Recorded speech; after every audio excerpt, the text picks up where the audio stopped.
Y hay una pregunta para ustedes ahí en pantalla, creo. ¿Cómo puede usted mantener firme o mantenerse firme en su vida cristiana? ¿Cómo puede usted? ¿Cómo cree usted? ¿O qué debe hacer para mantenerse firme en su vida cristiana? Guardar el testimonio. Bueno, ¿qué otra cosa usted debería hacer o ser o sentir o pensar para mantenerse firme en la vida cristiana? ¿Cómo? Orar. Orar también. ¿Qué otra manera o qué otra herramienta usa usted para mantenerse firme cuando llegan las acechanzas del diablo? ¿Cómo? Bien, el agradecimiento. Bien, el ministerio, ¿no? Trabajar el ministerio. Empezar a trabajar en la obra del Señor. ¿Alguna otra por ahí? ¿Comprometiéndose con el Señor o con compromiso de actividades? Bien. Bien, compromiso con el Señor. ¿Decía, hermana? Bien, sí, hablando de acuerdo a mi vida cristiana. Bueno, ustedes han tocado, hay algunas, no sé si hay otra, por ahí, ahí en su mente de cómo mantenerme firme. Y hoy vamos a estar viendo 3. Y la característica de estas 3 es que las 3 que vamos a estar viendo, que Pablo nos deja, son un mandato. Y es una orden para la iglesia. Les está diciendo, hermanos, no hay opción. Hay que hacerlo así. Pero no porque Pablo lo diga, sino porque el Señor Jesucristo así también lo hizo. Porque Dios lo dejó establecido, y no solamente a Colosenses, se lo dejó a todas las iglesias que iban a leer estas cartas. Recuerden que estas cartas se pasaban de una iglesia a otra, ¿no? Digamos que mandaron una carta para Tuluá, de la denominación Evangélica Alianza, y esa carta se pasaba también a los hermanos en Cali para que ellos también la leyeran y también aplicaran lo que se les estaba corrigiendo. O sea, no era solamente para Colosenses. Esta enseñanza también se compartía a otros lugares, y por eso es que podemos entender que estas ordenanzas no eran solo para la iglesia en Colosenses. Estas ordenanzas eran para la iglesia en el mundo y en la historia. Para nosotros también son estas ordenanzas. ¿Y cuáles son las 3 ordenanzas? Bueno, vamos a empezar con la primera. ¿Y cómo puedo yo mantenerme firme como cristiano en mi fe cristiana? La primera de esas es que debo ser o siendo persistente con valentía en la oración. La oración. Quiero iniciar este punto llamando la atención a los hermanos y a mí también. Y es que tristemente, mis hermanos, Satanás nos ha estado engañando y nos ha hecho ver que la oración no tiene el poder suficiente y que hay otras cosas que tienen más poder que la oración. Tristemente, Satanás, el sistema, el mundo nos ha estado metiendo la mentira de que lo primero que debo hacer cuando tengo un problema es buscar algo material que pueda tocar. Aunque la Biblia y la palabra de Dios y el Señor nos haya dicho que cuando tenemos problemas debemos ir a Él en primer lugar. Y nos estamos dejando creer o nos estamos dejando convencer por el mundo y por el sistema y por lo que vemos y por lo que nos alimentamos y por la misma maldad de Satanás, nos estamos dejando convencer de que la oración no tiene poder. Cuando la Biblia dice que la oración del justo, la oración eficaz del justo, puede mucho. Cuando la Biblia dice orad sin cesar. Cuando la Biblia dice vengan a mí. No hablando de caminar, porque no podemos caminar para ir a Jesús, sino en oración. Vengan a mí cuando están trabajados y cargados y yo los haré descansar. Nosotros estamos dejándonos convencer por el sistema y por el mundo de que la oración pasó a un segundo plano. Que es más importante buscar el banco, buscar la plata, vender esto, arreglar aquello. Cuando el primer lugar en nuestra vida para mantenernos firmes en la fe cristiana es la oración, hermano. Y yo les he dicho a usted varias veces, la oración es la herramienta que el Señor nos dejó para descansar, para dejar todo eso ahí en la oración. ¿Por qué será o por qué nuestros corazones a veces se dejan engañar y nos sentimos como atraídos por ese concepto de que, bueno, la oración es importante, pero no es tan importante? Porque no es algo tangible. ¿Usted ora con quién? ¿O a quién le ora? ¿Lo ve? Es por eso que nosotros a veces nuestro subconsciente nos engaña y nos trata de decir, pues si no está viendo eso, pues no va a tener tanto poder. El problema que usted tiene, mencionemos un problema, cualquier problema. Se nos dañó el videobeam, ese es el problema de la iglesia Alianza Tuluá. ¿Ustedes ven el videobeam? No ven la imagen, ¿no? No ven la imagen porque no está funcionando. El problema se ve. Ahí está el problema. Ahí está el problema y lo vemos. Pero la solución no se ve. ¿Cuál es? La oración. Y es por eso que nosotros y nuestro corazón a veces quiere dejar la oración después. Primero busco algo que yo pueda tocar, que me pueda solucionar ahí. El televisor. Lo puedo tocar. ¿Nos solucionó el problema por hoy? Sí, nos solucionó el problema por hoy. ¿Pero es la solución del problema? No, porque el televisor no es de la iglesia. El televisor es prestado y la iglesia necesita sus implementos. Entonces, ¿qué nos hace falta? Hablando de este aspecto. Orar.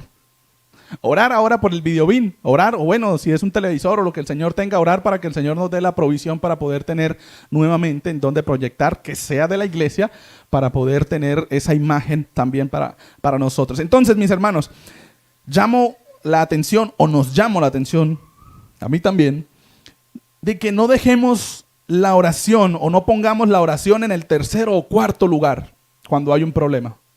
Vaya el Señor en oración en primer lugar cuando tenga el problema. Aparte el momento.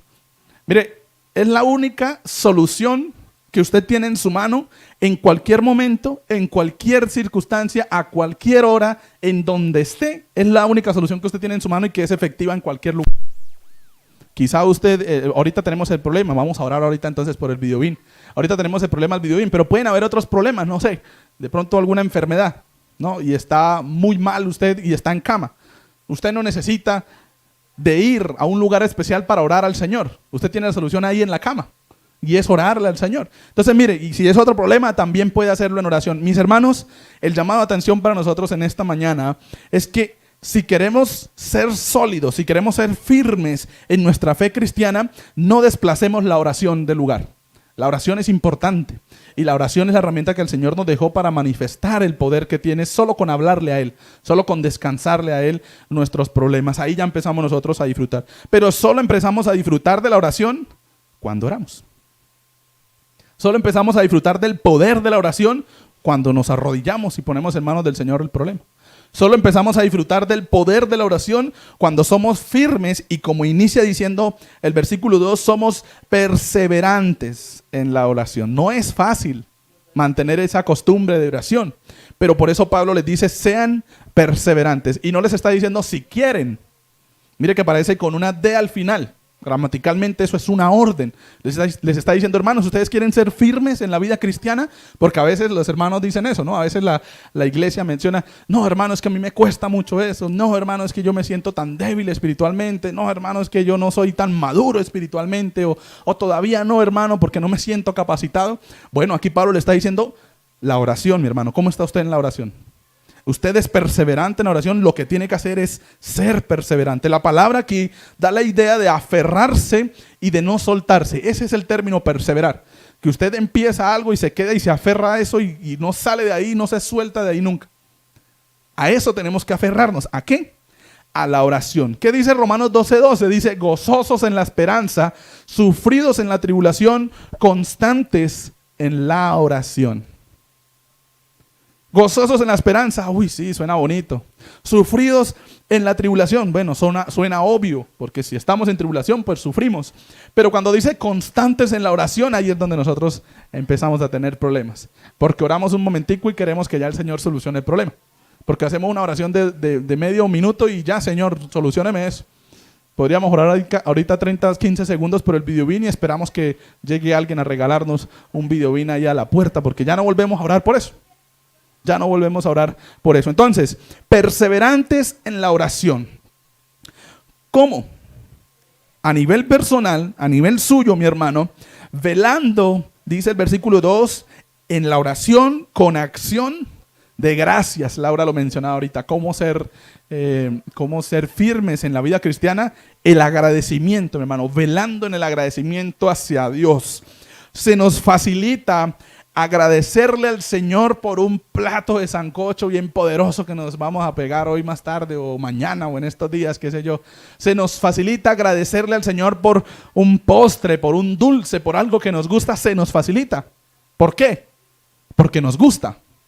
Pero se nos facilita agradecerle al Señor por una gripa. Se nos facilita agradecerle al Señor por un problema. Se nos facilita agradecerle al Señor porque no hay plata. Se nos facilita agradecerle al Señor porque los negocios ya no van como antes. Se nos facilita agradecerle al Señor porque quizá la dificultad que se está viviendo en el hogar es grande y cada vez sigue creciendo. Agradecemos por eso al Señor.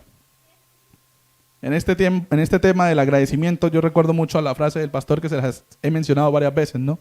Por muy mal que nos vaya, siempre estaremos bien. Por muy mal que estemos, siempre tendremos algo por qué agradecer. ¿Por qué agradecer? Dice Pablo, les está diciendo a los hermanos, hermanos, ustedes quieren ser firmes, aprendan a ser agradecidos. Es decir, Pablo les está diciendo, hermanos, ustedes son unos desagradecidos. Porque tienen problemas, sí, pero no tienen la capacidad y la firmeza para decirle, Señor, sí, tenemos problemas, pero mire este montón de bendiciones que también tenemos. No tenemos videobin, ese es el problema. Oramos por eso, pero tenemos otras cosas, ¿no? Tenemos sonido, tenemos instrumentos, tenemos la capacidad, tenemos sillas, tenemos lugar. Entonces, listo, tenemos el problema, pero agradecemos al Señor porque nos podemos reunir. Porque también suplió de pronto un televisor para colocarlo. Porque tenemos las transmisiones también para llevar el mensaje a otras personas. El agradecimiento. Y cuando está diciendo velar, está diciendo que no se debe dejar de hacer. Que se debe mantener esa constancia de agradecer.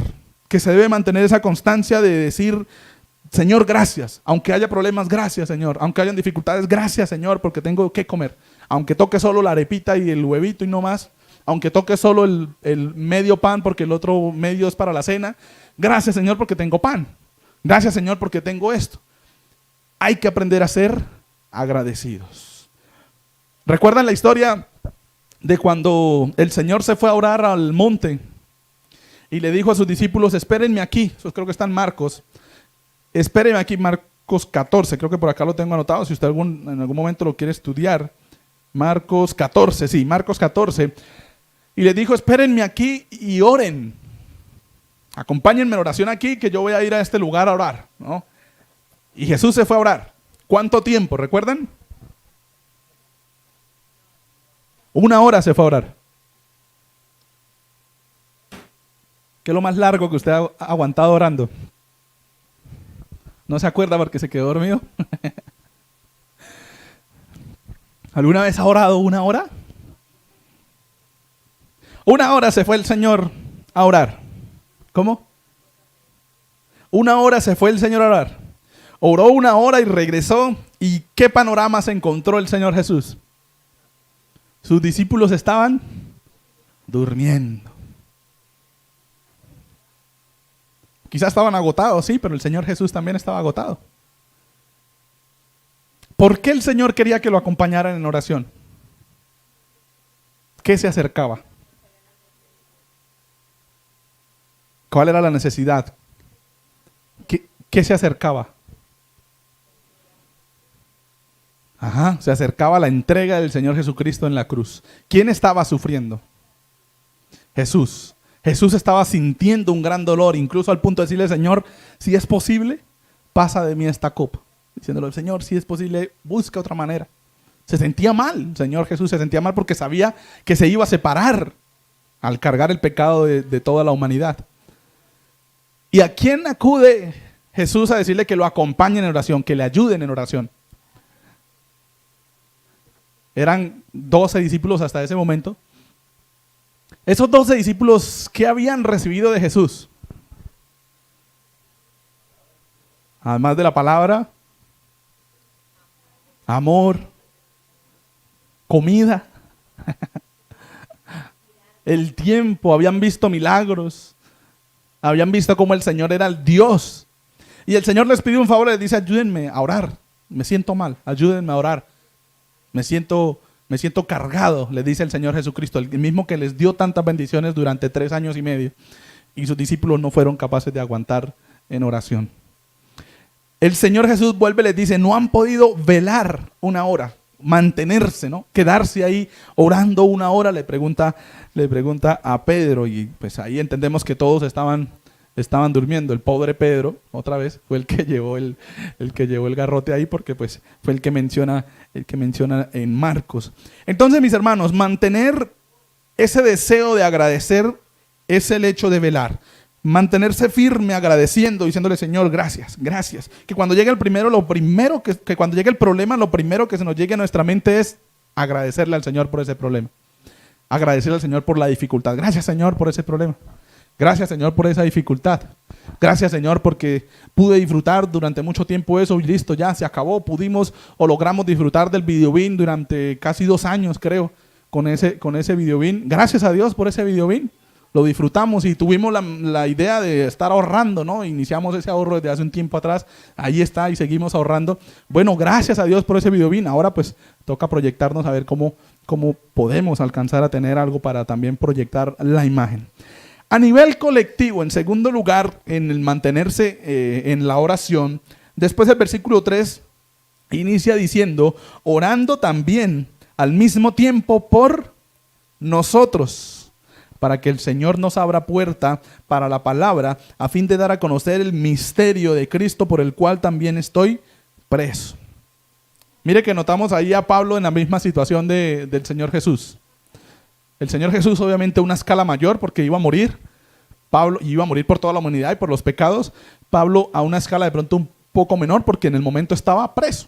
Solamente estaba preso. También corría el riesgo de que lo mataran. Obviamente también corría ese riesgo, pero para Pablo eso no era tan duro, porque no iba a cargar los pecados de toda la humanidad.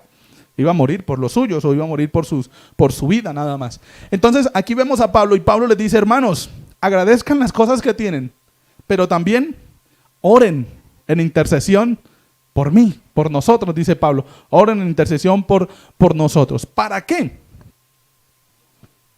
Dice el versículo 3. Para que el Señor nos abra puerta para la palabra, a fin de dar a conocer el misterio de Cristo, por el cual también estoy preso. ¿En dónde estaba Pablo?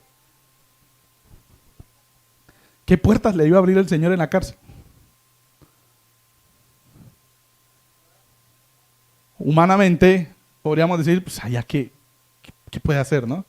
¿Cuáles puertas? Encerrados, y tampoco era como las cárceles de ahorita, que les daban un espacio para que se divirtieran y que tenían cancha para que tuvieran como ese rato de diversión. No, en esa época no existía eso. En esa época era calabozo, y ahí se quedaban toda su vida o todo el tiempo que iban a estar encarcelados. A Pablo lo tenían en el calabozo más oscuro, más apartado, porque era un rebelde para la sociedad, que podía causar daño, ¿no? Socialmente. ¿Qué puertas le podía abrir el Señor ahí en ese lugar? No necesariamente, no está hablando desde el punto de vista espiritual, está hablando material, está diciendo para que nos dé la oportunidad de tener contacto con gente. Eso es lo que está diciendo. Pero en la cárcel sería ilógico, ¿no? La iglesia podría decir: no, pero pues primero salga de allá, primero saquémoslo de allá, y luego sí empecemos a orar por el ministerio de Pablo. Pablo entendía que esa dificultad que él estaba pasando era temporal, que estar preso ahí no era el propósito del Señor, que el Señor lo había escogido para llevar el mensaje de salvación, y que en la cárcel sí lo podía hacer si tuviese compañía, ¿no?, alrededor, pero probablemente Pablo estaba solo en un calabozo. Aún así, recordamos la historia en la que el Pablo fue liberado, ¿no?, de la cárcel por obra divina. El Señor le abrió las puertas, ahí sí literalmente le abrió las rejas, le abrió el calabozo como tal, y él salió. ¿Y recuerdan quién fue rescatado en ese momento? El que estaba atendiendo, el soldado, el guarda que estaba ahí atendiendo, que se iba a matar cuando pasó todo ese terremoto y vio todas las puertas abiertas. Se iba a matar porque dijo: aquí me van a matar a mí, porque van a decir que yo les abrí las puertas a ellos. Y Pablo le dice: espere, todavía no. Y empieza el proceso. Aquí estamos todos, y estaban cantando al Señor. El Señor les abrió las puertas literalmente, y salió, y ahí en ese mismo instante él pudo llevar el mensaje, la palabra, a ese guarda, y ese guarda y su familia se convirtieron al evangelio. Mire, el Señor se abrió las puertas, o las rejas, o lo que sea, y le dio la oportunidad a Pablo de compartir. En esta ocasión, Pablo les está diciendo: hermanos, aunque yo estoy preso, no dejen de orar por mi ministerio, porque cuando salga de acá yo voy a seguir con mi ministerio. Y aquí yo quiero de pronto aplicarlo a la iglesia acá en Tuluá. Algunas veces yo les he dicho, hermanos, si tienen contactos, pásennos el número, o vayamos a visitarlo, o hagamos aquello, y a veces la respuesta es que yo casi no conozco gente, o yo no sé si sea capaz de decirle, o yo no sé si pueda decirle, o no sé si vaya a ser capaz de hacerle. Ahora la pregunta es, ¿ustedes están orando por Andrés y por Mónica, que entre semana están de pronto yendo a visitar al vecino, tratando de acercarse al otro? Porque no es fácil, mis hermanos, así como a ustedes les queda difícil comunicar, porque da pena a veces es incómodo llegar y que estén haciendo otra cosa y que quizá no le estén poniendo cuidado a lo que uno está diciendo. Es incómodo, no es fácil, pero aquí Pablo les está diciendo, hermanos, oren por mí, porque si de pronto a ustedes les queda difícil hacerlo, yo lo voy a hacer, pero necesito que ustedes me apoyen en oración. Y a nivel Iglesia Tuluá les quiero compartir esa petición de Pablo, oren por nosotros, que entre semana quizá estamos tratando de tener contacto con gente, tratando de hablar con el uno, con el otro. Quizá usted las labores y las cosas y el trabajo y las ocupaciones de la vida lo tienen ahí y de pronto por ahora estancado, tratando de solucionar sus problemas. Pero nosotros que estamos dedicados a eso, aunque usted no lo pueda hacer, llevar el mensaje o salir a visitar, por lo menos ore, mi hermano. Por lo menos ore. Y no sería por lo menos, sería por lo más. Por lo más, ore por Andrés, ore por los pastores, ore por los misioneros que están en distintos lugares del país también llevando ese mensaje, porque aunque nos hayamos preparado 3 años, aunque nos hayamos preparado 5, y quizá en el caso mío que fui a estudiar a la universidad, aunque hayamos hecho tantos cursos y leamos la Biblia todos los días, compartir el mensaje de salvación y en esta época en la que nos encontramos es muy difícil. El rechazo a veces de las personas duele y es incómodo, pero yo sé que, y Dios quiera que sea así, que hay una iglesia que está orando también para que ese mensaje pueda ser efectivo en las personas a las cuales se lleva. Dice Pablo, el misterio de Cristo. El misterio de Cristo. Dice, 3 cosas le menciona Pablo para que oren. Por los que predican la palabra de Dios, para que el Señor abra puertas para la palabra y para que se pueda anunciar el mensaje con claridad. Dice, orando también al mismo tiempo por nosotros, orando para que se abran las puertas y orando para dar a conocer el misterio de Cristo. 3 cosas le dice, ore por esas 3 cosas, por los pastores, por los misioneros, para que el Señor abra puertas en donde se pueda llevar el mensaje y para que ese mensaje pueda ser claro y puedan las personas aceptar al Señor. Primer lugar, o primera parte en la cual, o primera forma, perdón, en la cual nosotros podemos mantenernos firmes. Segunda, versículo 5. Andad sabiamente. Bueno, el versículo 4 es cuando dice para que lo manifieste como debo hablar, ¿no? Cuando hablábamos de llevar el mensaje claramente, la tercera cosa. El versículo 5 dice, andad sabiamente para con los de afuera, redimiendo el tiempo.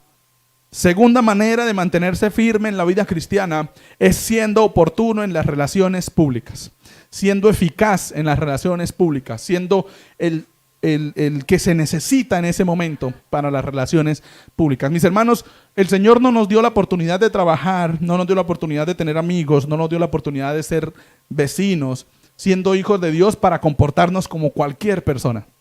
El Señor a nosotros nos rescató y nos puso en donde estamos, en cada uno de los lugares donde estamos para hacer luz. Y dice que una luz no se debe tapar, no se debe esconder. No se apaga la luz, ¿no? Porque aunque se ponga en un lugar apartado, permanece encendida ahí en ese lugar pequeño. La luz es para que alumbre y en el lugar en donde esté, la luz debe manifestar. Y acá el versículo 5 dice, debe andar sabiamente. Andar sabiamente para con los de afuera. 2 características de este segundo punto es para con los de afuera y en segundo lugar, redimiendo el tiempo. A ustedes les he dicho varias veces que es fácil ser cristiano dentro de un ámbito cristiano. Es fácil ser cristiano acá donde estamos hoy. Aquí todos nos comportamos como cristianos. Y hasta nos vestimos como cristianos los domingos. A veces no nos vestimos así en toda la semana y solo nos ponemos la ropa esa para el domingo. Tenemos las pintas para los cultos, las pintas para la casa, las pintas para salir. Así yo creo que todos lo tenemos organizado, ¿no? Yo creo que todos los tenemos, o soy yo solo. Entonces, ser cristiano o vivir sabiamente como cristianos es fácil en este círculo en el que estamos, acá. Con cristianos, hablar ahorita como cristianos. Pero acá está diciendo, no les dice entre ustedes, les dice, andad sabiamente para con los de afuera. Allá es donde debemos apuntar, a esas relaciones que tenemos con las personas que no conocen al Señor Jesucristo. Porque acá no vamos a compartir el mensaje de salvación para que haya redención. Ustedes ya son hijos de Dios. y ya experimentaron el poder del Señor. ¿A quién es el que hay que compartirle el mensaje de salvación? A los que están afuera, como dice este versículo.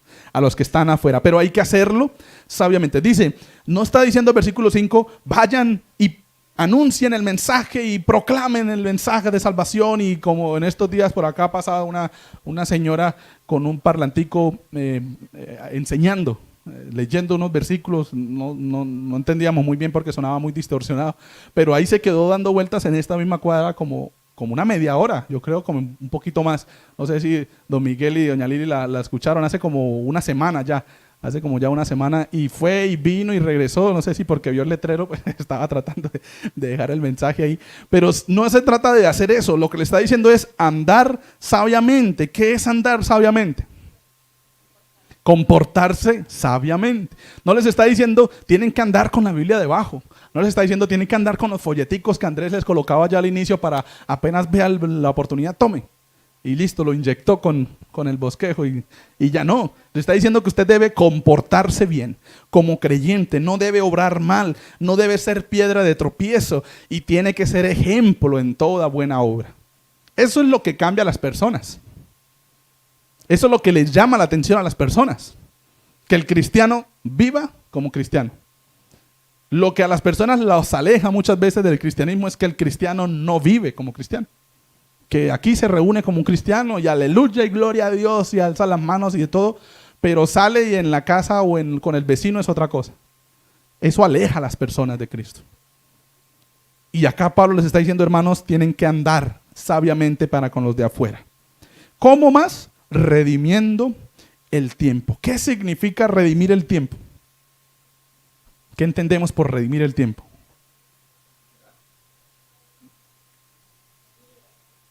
¿El tiempo se puede recuperar? No se puede, ¿no? Empezamos a las 10 de la mañana. ¿Podríamos regresar a las 10 de la mañana para empezar otra vez? ¿Ya? ¿Ya lo que fue? Fue. Pasaron 2 años que en el Videobeam. ¿Podríamos regresar el tiempo para volver a disfrutar el Videobeam? No, ya. Hasta ahí dio. No hay manera de regresar el tiempo. Entonces, ¿qué es redimir? Aprovechar, bien, tiene que ver con eso. La ilustración o la manera más fácil de entenderlo es, redimir el tiempo es como esa persona, como esas dos personas. Y hay una ilustración también bíblica cuando habla de los talentos. Recuerdan que a uno le dio tantos, a otro le dio tantos y a otro le dio tantos. 1, 5, 10, creo que es 1, 5, 10.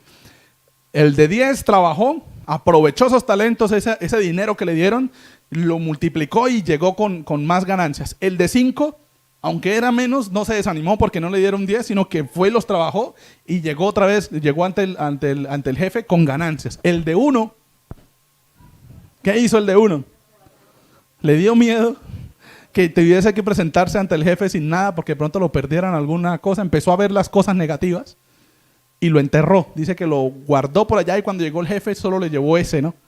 El jefe no les había dado los talentos para que los escondieran. El jefe le había dado los talentos o el dinero o la habilidad para que lo trabajaran, para que lo multiplicaran si era posible, para que lo redimieran, para que sacaran provecho de eso. Entonces, es como esa persona que tiene dinero en su capacidad o tiene la capacidad económica para hacer o para invertir o para comprar y no lo hace porque tiene miedo de perder algo. Y en el otro lado tenemos a la persona que quizá está viviendo con lo poquito que le alcanza. Con el salario mínimo tiene que hacer maravillas. Pero aprovecha ese salario mínimo de la manera en la cual disfruta más que la persona que tiene mucha abundancia. A veces las personas que tienen abundancia económica termina el mes y dicen, ¿qué nos comimos todos esa plata? Porque no hay esa mentalidad de aprovechar realmente lo que se tiene, sino de gastar lo que se tiene, ¿no? Hágale, saque y no pasa nada, que siempre hay ahí en la tarjeta. El que tiene poquito lo aprovecha al máximo porque sabe que cuenta con eso nada más y tiene que saber administrarlo, ¿no?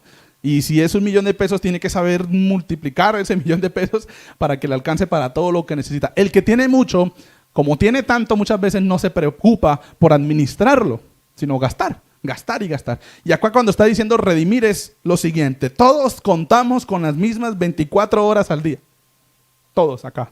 En eso estamos igualitos. tenemos las mismas horas. Todos contamos con los mismos minutos, los mismos segundos, las mismas horas, pero no todos estamos aprovechando de la misma manera el tiempo. Por eso el título de este segundo punto era ser oportuno en las relaciones públicas. La idea principal de este versículo, del versículo 5, es que estemos andando sabiamente con las personas de afuera, aprovechando cada oportunidad que se nos presenta para hacer la voluntad de Dios, para vivir como un cristiano, para manifestar a Cristo en nuestra manera de actuar, en nuestra manera de hablar, en nuestra manera de pensar, en nuestra manera de echar chistes, en nuestra manera de mirar, en nuestra manera de hacer caras, en todas las maneras que nosotros manifestemos a Cristo. Es ser oportuno y vivir con ese chip de que yo soy un cristiano transformado, nueva criatura, y que por lo tanto debo andar sabiamente para con los de afuera, aprovechando al máximo el tiempo, porque los días son malos, se acaban. Y ahora son menos los días, son más cortos, y ahora se va acabando este día y se va acabando esta tierra y lo estamos viviendo, y nosotros no estamos aprendiendo a redimir el tiempo. Aproveche, mi hermano, cualquier momento que tenga para invitar a la persona a la iglesia. A veces dicen, no, es que yo no sé cómo hacerlo, no sé cómo presentar a Cristo. Tiene la oportunidad de decirle que venga a estas reuniones. Dígale, vamos el domingo, o vamos el jueves, o vamos a tal reunión que tengo en mi casa el miércoles o el martes, o lo que sea que esté por ahí cerca.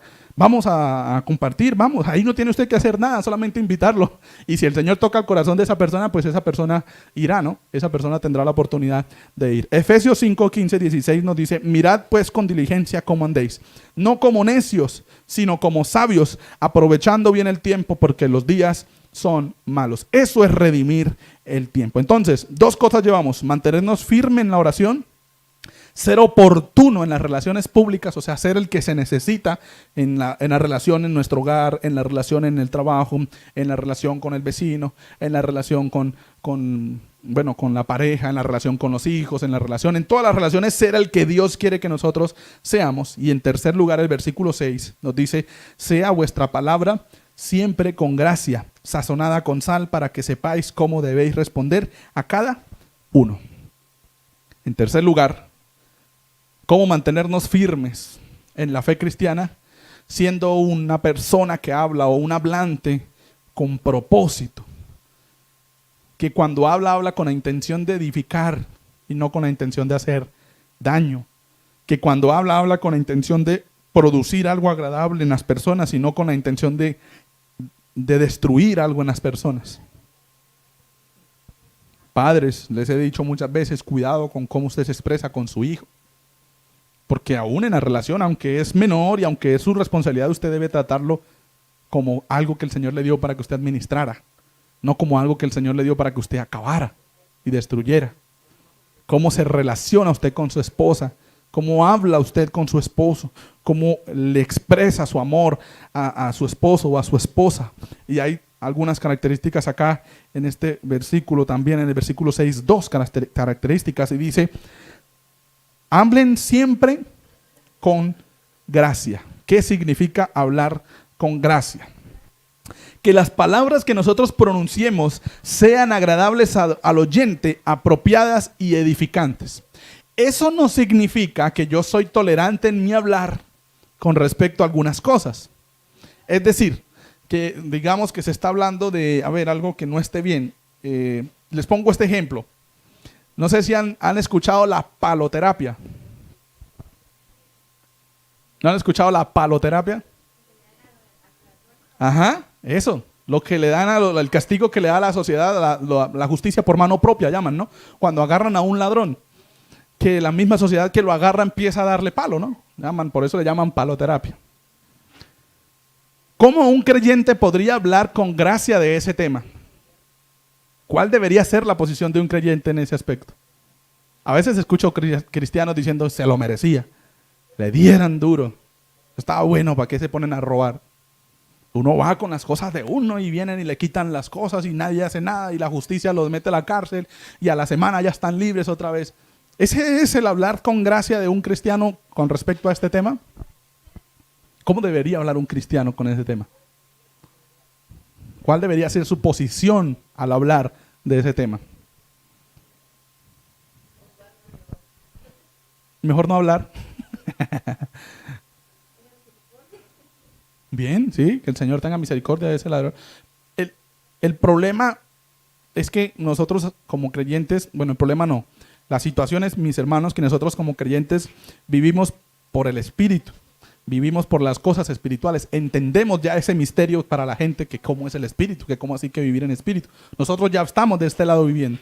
Pero a veces en este tipo de relaciones, de comentarios, nos vamos al otro lado a vivir en la carne. A actuar como la carne. A hablar y a usar la lengua como si estuviéramos en la carne y no en el control del Espíritu Santo. Y terminamos hablando como cualquier inconverso de esos temas. Me dice, si yo hubiese estado ahí también le doy pata para que aprenda.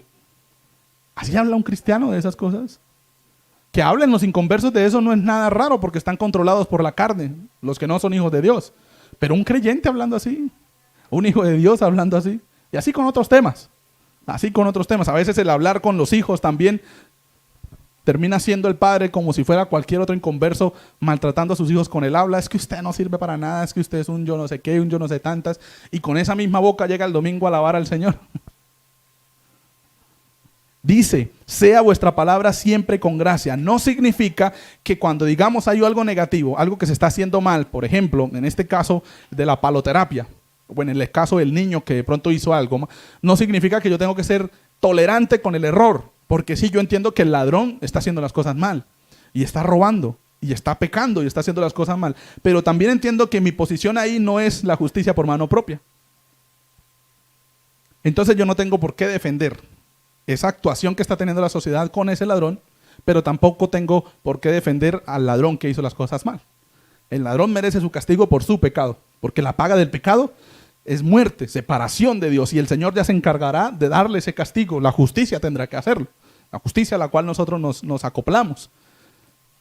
No la sociedad, no nosotros. Nos tenemos que poner en ese papel de ser justicieros. Con el niño que se equivocó, hay que decirle al niño con amor, usted hizo las cosas mal. Venga, le explico. Y si a usted le queda difícil hacerlo por la ira, mejor cálmese y pare por un momento y no le diga nada. Y después cuando ya se sienta más calmadito, pero no se lo olvide, porque a veces decimos, no, ahorita estoy muy airado, mejor no le digo, pero se nos olvida y nunca le decimos. Usted como padre tiene que ser consciente de eso y, bueno, me voy a calmar porque estoy muy airado porque me dañó el televisor. Y ahorita si lo agarro, lo desbarato ese pelado porque estoy pero caliente por lo que hizo. Vea, todavía le está doliendo a Laura el ventilador. En ese momento quizá lo mejor será decir, bueno, no le voy a decir nada porque estoy muy airado. Airados, pero no pequéis. Bueno, me voy a apartar, listo, sigo haciendo las cosas, pero que no se le olvide acercarse a ese muchacho y decirle, venga para acá, Mateo. O Samuel. Vea, eso que usted hizo está mal. Eso que usted, con gracia. ¿Qué entra más fácil? ¿Un madrazo o una palabra con gracia? A eso nos está hablando Pablo. Sean vuestras palabras siempre, siempre, mis hermanos, con gracia. No, es que es muy difícil. Bueno, es una cuestión de trabajarlo. Es una cuestión de empezar a hacerlo. Es una cuestión, cuando usted de pronto acá estamos colocando sonido y eso y suena el chillido ese que suena. ¿A usted le gusta ese sonido? Usted dice, uy, qué rico sonó ese parlante cuando chilló. A nadie le gusta, ¿no? Y si uno lo escucha, uno lo que quiere es apartarse, ¿no? O taparse los oídos. Es la misma situación que pasa cuando las palabras que se usan para relacionarse con las personas que están haciendo las cosas mal no son de gracia. Las personas se alejan porque no quieren o no escuchan el consejo, sino que escuchan solamente el chillido que están o el fastidio que tienen en su corazón por lo que le están corrigiendo. Ninguna palabra corrompida salga de vuestra boca, sino la que sea buena para la necesaria edificación a fin de dar gracias a los oyentes. Gracias a los oyentes. Efesios 4:29. En segundo lugar, usando palabras siempre sazonadas con sal. Dice sazonadas con sal. ¿Qué significará sazonadas con sal? Uy, sabor. Sazonadas con sal, ¿qué significará? Sí, sal, pues da sabor, pero ¿qué será el hablar? ¿Cómo habla usted con sal? ¿Se echa una cucharada de sal a la boca antes de...? ¿O se echa un montón de maduro, era? Para que no la pongan a cantar o la pongan a hacer algo enfrente. ¿Cómo será hablar con sal? O sazonadas con sal. ¿Qué hace la sal? Hay que ver cuáles son las características de la sal primero. ¿Qué hace la sal? Bien, ¿sí? Ahí cómo podríamos hablar, si la sal resalta el sabor, ¿cómo podríamos hablar con sal? Motivando a las personas, resaltando lo bueno de las personas. Lo bueno, ¿no? Lo bueno de las personas. Porque a veces nuestra mente está más enfocada a resaltar lo negativo de las otras para nosotros sentirnos mejor que la otra persona. No, a veces pasa, ¿no? Y a mí me da a veces tristeza que decimos, no compartimos la alegría de la bendición de los mismos hermanos porque siempre queremos buscarle lo negativo. Y voy a poner un ejemplo acá en confianza. Digamos, Laura consiguió carro, compró carro. Yo sé que en esta iglesia no pasaría eso, ¿no? Y el hermano dice, o los hermanos dicen, uy, está bonito el carro, pero eso no le va a durar nada. No, no, esos carros son muy malos. No, esos carros... ¿En realidad estaba contento por la bendición de que Laura tiene carro o está colocando lo negativo para él sentir que eso no pasa nada, no sirve de nada eso que compró? Yo mejor me hubiese comprado con eso aquello otro. Yo mejor hubiese hecho aquello y lo otro. En ese sentido nosotros no estamos hablando con sal o con la lengua sazonada en sal, porque no estamos resaltando lo bonito de la bendición. Qué chévere que Laura ahora tiene un vehículo para venir a la escuela dominical. Qué chévere que Laura ahora tiene un vehículo para movilizar a sus muchachos. Es más fácil que lo movilicen en un carro que en una moto. Qué bonito, qué chévere. Y el carro también está bonito. Ya, listo, se disfruta de eso. ¿Qué otra cosa hace la sal? Aparte de dar sabor, bueno, no solamente resaltar, sino también aconsejar. También sería una manera de dar sabor, ¿no? De motivar a las personas. ¿Qué otra cosa hace la sal? ¿Para qué más se usa la sal en el ámbito alimenticio? Bien. ¿Han comido de pronto pescado salado, le llaman? O seco, o la carne, o chigüiro también lo hacen así, pero por acá yo creo que ustedes no han comido chigüiro salado, ¿no? No es como común. ¿Cómo se sala la carne o el chigüiro? O el pescado. ¿Qué se le echa? Sal. ¿Para qué? Para que no se dañe y se pueda secar. Porque si usted echa la carne sin sal a secar, se la lleva el chulo, se la lleva el perro. O si la pone en un lugar donde no va a llegar ningún animal, se le va a podrir. No se va a salar, sino que se va a madurar. Ya sería otro proceso, ¿no? Que hay carne que se pone en lugares específicos para que se madure, para que se apiche en realidad. Ese es el proceso que tiene. Lo que queremos es que se conserve y que coja más sabor, eso ya lo vimos, pero que se conserve. La sal también tiene la intención de conservar. ¿Cómo nosotros podemos conservar con nuestra manera de hablar? Echémosle la cabeza a ver.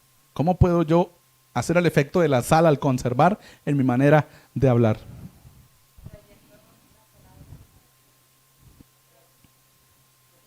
Como trayendo la palabra como...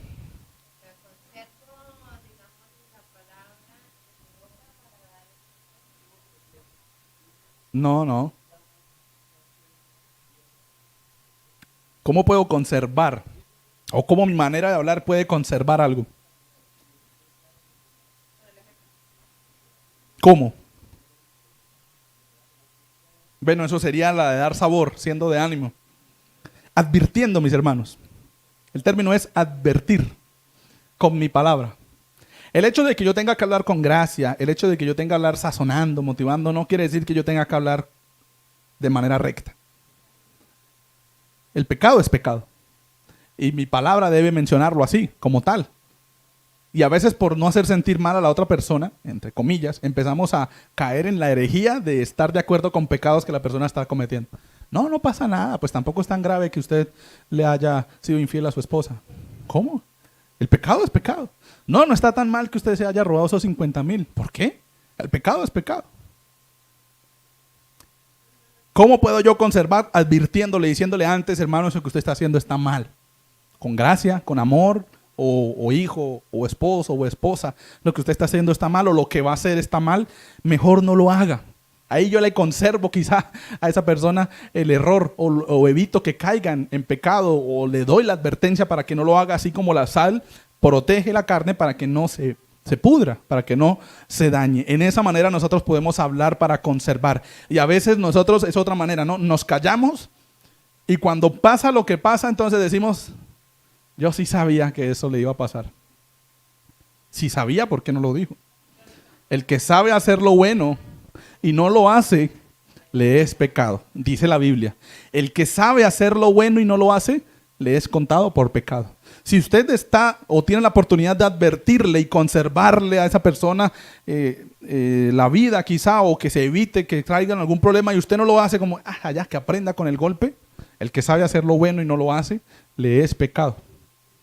No es hablar de cristianos, no es vivir de cristianos el decir que se choque allá y que aprenda cómo tiene que ser.